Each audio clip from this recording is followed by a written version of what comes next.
नमस्कार, मैं हूं प्रतिभा सिंह। आप देख रहे हैं राजस्थान धड़कन न्यूज। सतीश पूनिया के द्वारा किया गया आमेर सड़क का उद्घाटन कार्य।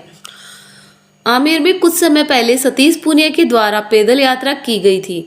सड़क निर्माण कार्य के लिए उसके परिणाम स्वरूप आज मुख्यमंत्री बजट घोषणा वर्ष 2021-2022 के अंतर्गत नगर निगम क्षेत्र में स्वीकृत सड़क आमेर में तहसील कार्यालय से कुंडा मोड़ तक सड़क मरम्मत कार्य का उद्घाटन भाजपा प्रदेश अध्यक्ष आमेर विधायक सतीश पूनिया के कर कमलों द्वारा 1 फरवरी 2023 को किया गया। जनता के द्वारा सतीश पूनिया का कुंडा नांगल मोड़ पर स्वागत किया गया। सतीश पूनिया ने अपने उद्बोधन में आमेर की जनता की भलाई के लिए अपने विचार रखे और आमेर की सरकारी स्कूलों के विकास कार्य में भी सहायता की। मौके पर काफी संख्या में भीड़ मौजूद रही। Bureau report Pratibha Singh.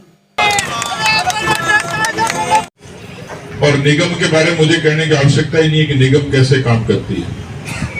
इसलिए सबसे ज्यादा पीड़ा कहीं हुई और थोड़ी बहुत कोर्ट में खा दी होगी तो हमारा पार्षद हार गया, सरकार थी तो एमएलए हार गया। तो सरकार नहीं होने के कारण जो तकलीफ होती है वो भी पूरी करने की कोशिश की, लेकिन इस बार तो और ज्यादा गड़बड़ ये हुई।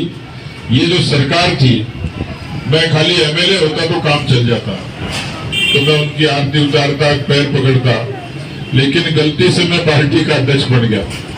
पार्टी का अध्यक्ष बन गया तो मैं मुख्यमंत्री के खिलाफ भी बोलूंगा, सरकार के खिलाफ भी मोर्चा खोलूंगा।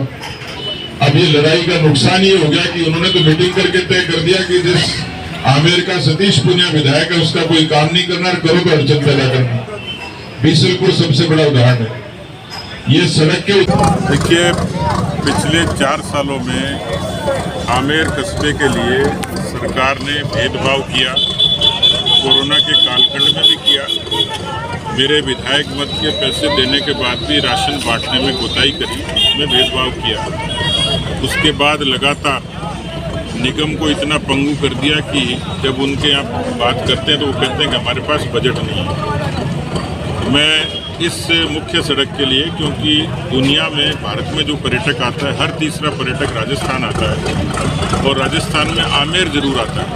तो ये केवल स्थानीय बाशिंदों की सुविधा नहीं थी, देशी विदेशी पर्यटकों के लिए भी सुविधा का काम था। विधानसभा में अनेकों बार, केवल एक बार नहीं, 295 के जरिए वहाँ पर विधानसभा के जो अनेकों नियम हैं उनके जरिए अनेक बार उठाया। अभी भी तत्काल भी राज्यपाल के अभिभाषण पे भी मैंने इस बात का जिक्र किया।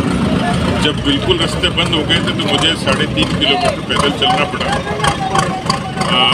मैं नहीं चाहता था कि हम इस तरीके का काम करें, लेकिन लोकतांत्रिक तरीके से आवाज़ उठाई और अंततः ये लोकतंत्र की और जनमत की जीत है कि सरकार को अधर्मिता के भेदभाव के बाद भी इस सड़क को मंजूर करना पड़ा और उसके वर्क ऑर्डर कल ही हुए।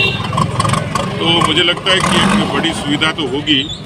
हमने यहाँ पर शिक्षा के क्षेत्र में स्कूलों के उन्नयन के लिए काफ़ी काम किया। मैंने अपने बजट का भी लगभग 1 करोड़ रुपए से भी ज़्यादा पैसा स्कूलों के लिए, टॉयलेट्स के लिए, रूम्स के लिए दिए हैं। अभी 30 लाख रुपए बड़ी स्कूल में भी मुझे देने हैं।